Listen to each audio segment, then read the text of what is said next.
ओम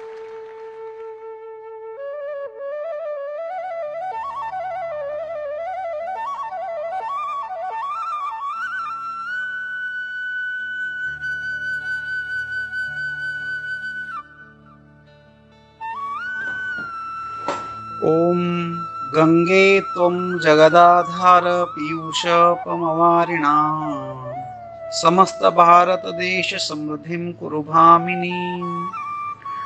यह गंगा भारत देश को, समस्त भारत देश को पवित्र करती है और समृद्ध करती है।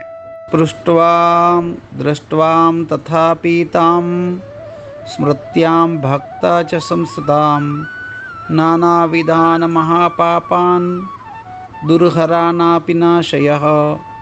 गंगा को स्पर्श करने से, देखने से, पीने से, स्मरण करने से, दर्शन करने से, उसकी स्तुति करने से भी मनुष्य के छोटे बड़े पाप नष्ट हो जाते हैं।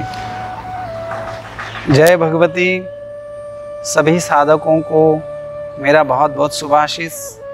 और बहुत साधक अभी एक एक वैदिक धर्म के अनुसार पालन करते जा रहे हैं। मुझे बड़ा आनंद हो रहा है, उनके प्रश्न भी आ रहे हैं, उनके उत्तर भी मिल रहे हैं। आज हम थोड़ा सा गंगा जल के विषय में बात करते हैं। गंगा जल को कैसे रखना चाहिए घर में और क्यों रखना चाहिए, इस विषय में। और कुछ लोगों को गंगा जल से संबंधित जो विटमिनाएं हैं उसका भी मैं विवरण थोड़ा सा शॉर्टकट में ही कर रहा हूँ, लेकिन आपको थोड़ा समाधान होने उसका प्रयत्न कर रहा हूँ। सबसे पहले गंगा जल को रखना कैसे चाहिए, तो देखिए ये मैंने हाथ में पात्र लिया हुआ है, ये इस तरह से खुल रहा है, बराबर। ये इस तरह के पात्र में गंगा जल रखें, प्लास्टिक में ना रखें, क्योंकि प्लास्टिक में रखने से जो गंगा जल के अंदर में दैविक गुण हैं वह समाप्त हो जाते हैं। दूसरी बात, प्लास्टिक एल्यूमिनियम के बर्तन में भी ना रखें, एल्यूमिनियम के बर्तन में भी ना रखें, और स्टील में भी ना रखें, और कांच में भी ना रखें। हो सके तो तांबे का, ये तो मैंने पंचधातु का पात्र बनाया हुआ है अपने लिए, लेकिन वास्तविकता में तांबे के पात्र में रखना चाहिए। तांबे में कोई भी जल रखने से वह जल के गुण और अधिक बढ़ जाते हैं। तो एक तो गंगा जल आप जब भी लाएं तो गंगा जल हो या नर्मदा जल हो या यमुना का जल हो, जब भी लेने जाएं तो वहाँ पर कभी कभी लोग देखते हैं कि उसके अंदर में अस्थियाँ विसर्जित की हुई रहती हैं। तो ये बात याद रखिए कि आप जो दवाइयाँ खा रहे हैं उस दवाइयों में तो दुनिया भर की केमिकल्स डाले हुए हैं और अशुद्धियाँ हैं, तब भी वो आप खा रहे हैं क्योंकि अब आपने देखा नहीं है। तो ये जो अस्थियाँ उसके अंदर में विसर्जित, सबसे पहले वो अस्थि, कोई भी बहता जल में कभी भी कोई चीज़ रुकती नहीं है, तो उसमें अस्थि विसर्जन किया वह भी बह जाते हैं। दूसरा, तो वो जो अस्थियाँ होती है वो इतने अग्नि तापमान में जल के वह अस्थियाँ शुद्ध हो जाती हैं, और वो अस्थियाँ डालने से वह जल को शुद्ध करने का काम करती हैं। और हमारी हड्डियाँ जो है कैल्शियम के द्रव्य से बनी हुई हैं, तो वह कैल्शियम ही है एक प्रकार की वो जल को शुद्ध करने के लिए। उसके अंदर में वो हड्डियों में फास्फोरस भी होता है, तो वह आप जब अस्थियां उसके अंदर में विसर्जित करते तो वो पानी को गंदा नहीं करता है, वह पानी को और शुद्ध करता है, वो परिष्कृत करता है। और उसके अंदर में जो जीव है वह भी, तो वो गंगा जल अपवित्र नहीं है। और दूसरा, जब वो हिमाचल से और जो है उत्तराखंड के हिमालय से जब गंगा बहती है तो असंख्य प्रकार के खनिज तत्व, मिनरल्स, आयरन्स को लेकर वो आती है, और इतने वृक्षों के जड़ों से वो गंगा जल वो प्रक्षालित होके निकलता है, तो जिसके वजह से वो गंगा जल अति पवित्र हो जाता है। अब उस गंगा जल को ऐसे पात्र में रखा है, तो कभी भी जब हमारे कोई भी शरीर अस्वस्थ हो जाए या हमने कोई अशुद्धि हमारे खाने पीने में हो जाए, तो वह गंगा जल से पवित्र होता है। और हमारे घर में कोई वृद्ध व्यक्ति को, कोई भी मनुष्य एक दिन तो मृत्यु होनी है। यदि हमारे घर के अंदर में कोई भी व्यक्ति की मृत्यु का समय नज़दीक में आ गया है, हम समझ गए हैं कि अब इसकी मृत्यु निश्चित ही है और कुछ पल के ही है, तो आप घर के अंदर में, मैंने जो पहले एक वीडियो प्रेषित किया जिसमें तुलसी को कैसे उगाना है, तो वह तुलसी के पत्ते और शुद्ध गंगा जल लेकर उसके अगर जो मुंह में रखा, आपने जबान पे रखा, तो उसकी ब्रह्मरंध्र की नाड़ी जो है वह जागृत होती है, जिससे उसकी जो है, उसने अगर जो कोई भी भगवान का स्मरण किया है तो तुरंत उसके अंदर में एकाग्रता आनी शुरू हो जाती है और वह जीव मुक्ति की तरफ जाना शुरू होता है।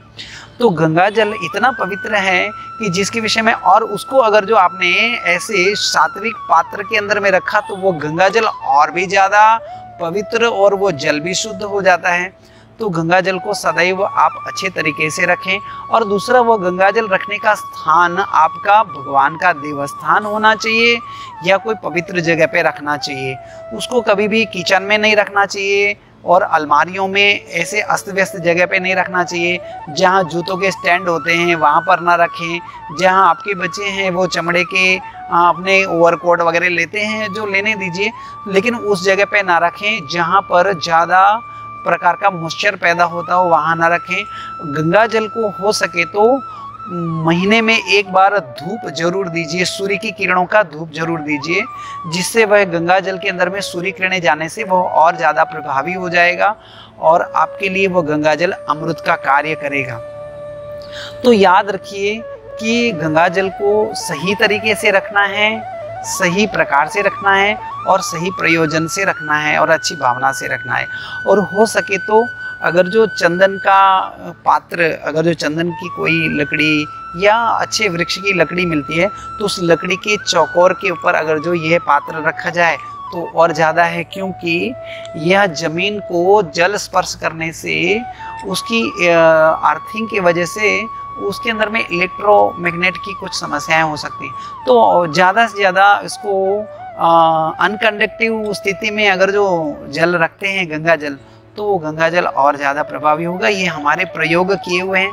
आज जो भी आपको मैं मेरे वीडियो के मार्फत बताने जाता हूँ या बता रहा हूँ, वह सब मेरे करीबन नहीं तो 20 वर्षों से इसके मेरे प्रयोग किए हुए हैं। और मेरे पिता भी बहुत अच्छे ज्योतिषी थे और अच्छे विचारक थे, आध्यात्मिक व्यक्ति थे और वो शिक्षक भी थे, तो उन्होंने भी बहुत से प्रयोग किए थे और आगे भी प्रयोग हम करते रहेंगे। और हमारे साधक भी और आप लोग भी इस तरह से सनातन धर्म के जितने भी प्राचीन हैं वो विषय को प्रयोगात्मक में लीजिए, आपको बहुत अच्छा अनुभव आएगा। अगला मेरा वीडियो मैं पंचामृत के विषय में बताने वाला हूँ कि पंचामृत क्या है, उसको नाम अमृत क्यों पड़ा है। मेरे आगे की वीडियो को आप जानने के लिए, समझने के लिए, सुनने के लिए आप बेल आइकन जरूर दबाएं और उस पर ऑल दबाएं। और दूसरा, फेसबुक है, व्हाट्सएप है, इंस्टाग्राम है और विविध पोर्टल के माध्यम से हमारा कार्य अनवरत जारी ही है कि लोगों को ज्ञान देना और समझाना और समझना और लोगों को हिंदू धर्म की, सनातन धर्म की विशेषताएं बताना। आप जरूर उस पर कोई भी प्रश्न पूछ सकते हैं मुझे, मैं आपको उत्तर दूंगा। और हमारा यह निस्वार्थ कार्य अनवरत है, जारी रहेगा। और आप लोग भी मुझसे जुड़िए और आप भी ऐसी जरूर कोई जानकारी अगर जो आपको है तो आप मुझे भेजिए, मैं उसको आपके नाम के साथ अवश्य प्रेषित करूंगा। जय भगवती श्रीमन नारायण, श्रीमन नारायण। हर हर गंगे।